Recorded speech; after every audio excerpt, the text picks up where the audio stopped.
നമ്മൾ അതിഥി തൊഴിലാളികൾക്ക് ആരും തന്നെ എതിരല്ല. നമ്മൾ ഇന്ന് നമ്മുടെ കേരളത്തിന്റെ വളർച്ചയ്ക്ക് അതിഥി തൊഴിലാളികൾ നിർണായകമാണ്.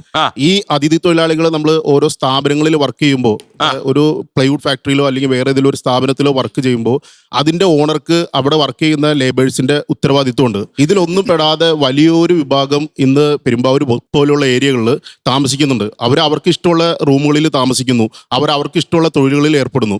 ഇവർ എന്ത് തൊഴിലാണ് ചെയ്യുന്നത്? ഇവർ ലഹരി കച്ചവടമാണോ ചെയ്യുന്നത്, അതോ ഇവർ ചൂതാട്ടത്തിന്റെ ഭാഗമായിട്ടുള്ള? അങ്ങനെ ഒത്തിരി പേരുണ്ട്. ഇപ്പൊ കുറച്ചു മുമ്പ് എറണാകുളത്തോ മട്ടാഞ്ചേരിയിലോ മറ്റൊക്കെയാണ് ഈ ലഹരിയുടെ ഉപയോഗം കൂടുതൽ ഉണ്ടായിരുന്നെന്ന് പറഞ്ഞു. അത് ഞങ്ങൾ ഇപ്പൊ കുറച്ച് ഭാഗമായി ബന്ധപ്പെട്ട് സേവ് പെരുമ്പാവൂര് എന്നതിന്റെ ഭാഗമായിട്ട് ഞങ്ങൾ ഈ ബായിക്കോളിനുമായി ഞങ്ങൾ അവിടെ നാട്ടുകാർ ഒരു കൂട്ടായ്മ ഉണ്ടാക്കി. അതെ, ഈ അതിഥി തൊഴിലാളി നമ്മൾ നാടിന്റെ ഭാഗമായിട്ടുള്ള ഇതിലേക്ക് ഇറങ്ങണമല്ലോ. അതിനുശേഷം കുറെ മാറ്റം അവിടെ വന്നിട്ടുണ്ട്. അതായത് ഈ അതിഥി തൊഴിലാളികൾ തിങ്ങിപ്പാർക്കുന്ന ഈ ഏരിയയില് അതിന്റെ ഒരു ഇതെന്താ വെച്ചാൽ, നമുക്ക് ഏത് മേഖലയിലും നമുക്ക് ലഹരി കിട്ടണമെന്നുണ്ടെങ്കിൽ ആ ലഹരി വിൽക്കുന്ന ആളുടെ കോണ്ടാക്ട് കിട്ടണം. ഈ ബായി കോളനിയുടെ ഏരിയനെ സംബന്ധിച്ചുള്ള എന്താ വെച്ചാൽ, അവിടെ ആര് ചെന്നാലും ഇപ്പൊ ഞങ്ങൾ നാട്ടുകാർ വരെ കുറച്ച് നാളുകൾക്ക് മുമ്പ് അങ്ങോട്ട് പോക്കുണ്ടായില്ല. അതൊരു ഭാര്യമാര് മാത്രമുള്ള ഒരു ഏരിയ മാറിയിരിക്കായിരുന്നു.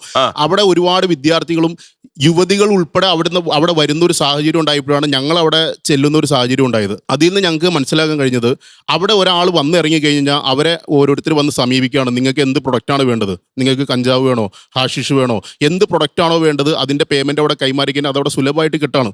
ഈ പറയുന്നത് പോലെ ഇപ്പൊ വലിയ വലിയ പാർട്ടികൾക്കും ഇതിനൊക്കെ വലിയ ക്വാണ്ടിറ്റി വരെ സെയിൽ ചെയ്ത് പോകുന്നത് അവിടെ നിന്നാണ്.